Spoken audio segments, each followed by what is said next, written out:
expressed by the verb. Verb is an action word, right? In the passive voice, the subject is the person or a thing acted on or affected by the verb's action. So the passive voice is typically formed with a form of the verb be, such as is, was, or has been, and the past participle of the verb, as in the ball was thrown by Jerry. Although sometimes criticized for being evasive, the passive voice can be useful when someone wants to emphasize an action that has taken place or when the agent of an action is unknown, as is often the case in news coverage. Like, for example, so when we say active voice, the subject of the sentence is the doer of the action. Like, for example, um, teacher Hannah Jane teaches all the senior high school and college students. Now, when we convert it into passive voice, it will become like this. Um, all of the all of the senior high school and college students are taught by Ma'am Hannah Jane or by teacher Hannah Jane. Diba? So, as you can see, it is reversed. No? On the active voice, the subject is the doer of the action, while in the passive voice, the subject is the recipient or the receiver of the action. Understood? Next. And if in passive voice, there's a presence of the word by. So take note of that. Okay, next. In English class, we are taught the difference between active and passive voice. The active voice asserts that the person or thing represented by the grammatical subject performs the action represented by the verb. The passive voice makes the subject the person or thing acted on or affected by the action represented by the verb. Active voice, Jerry knocked over the lamp. Passive voice, the lamp was knocked over Jerry. Okay? Over by Jerry, rather. Passive voice, the lamp was knocked over by Jerry. Next. Both sentences describe the same action taking place. Jerry making contact with a lamp and causing it to fall over, with the first sentence making Jerry the subject and the second making the lamp the subject. Okay?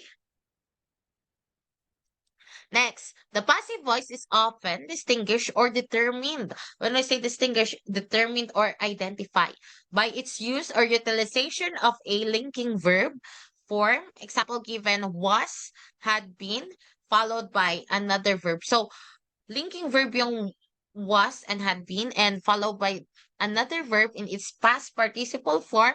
Example given, I have been given an opportunity. Okay? Next. So usefulness of passive voice. How can we say that the passive voice is useful to us? Passive voice often gets criticized as a weak and evasive form of expression, but it is useful for those instances when you want to emphasize the fact of an action having taken place rather than who performed the action. Okay? So kasi when we say emphasize, um it's either we put it on the first part of the sentence or expression or repeat it. Okay? Like for example, 'di ba? Yun nga, um, senior high school and college students are taught by Ma'am Hannah Jane. So we give emphasize or we emphasize or we give emphasis to the action having taken place, 'di ba? Rather than who performed the action. Because we put first the senior high school and college students, then followed by the doer, followed by the recipient, okay, of the action, which is, okay, which is the teacher, Ma'am Hannah Jane, okay, or teacher Hannah Jane, okay? So, understood. So, it is also helpful for instances when the doer of an action, also known as the agent, is unknown, di ba? So, yun. When we say kasi, when you want to emphasize the fact of an action having taken place rather than who performed the action. Diba?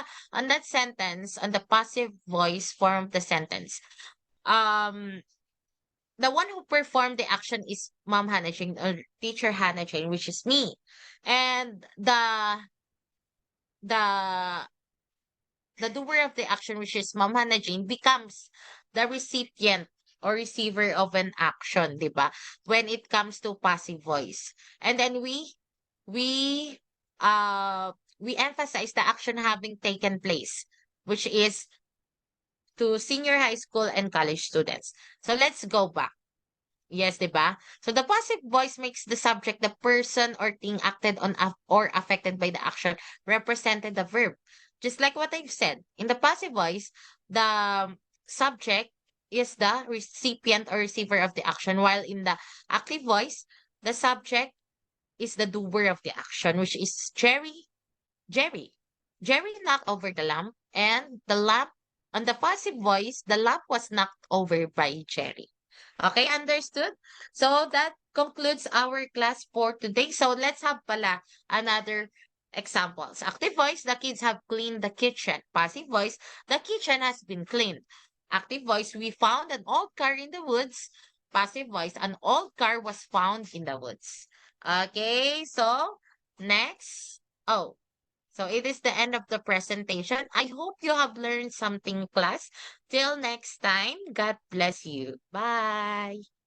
Don't forget to subscribe and click the notification bell so that, and then also watch the entire A Piece of Life lesson vlog with today's topic, active voice versus passive voice. This would be a very big and colossal help to me and to my family, and also to one of my student, and also this would be a very big help to you also, because you will learn a lot of things from this vlog, diba?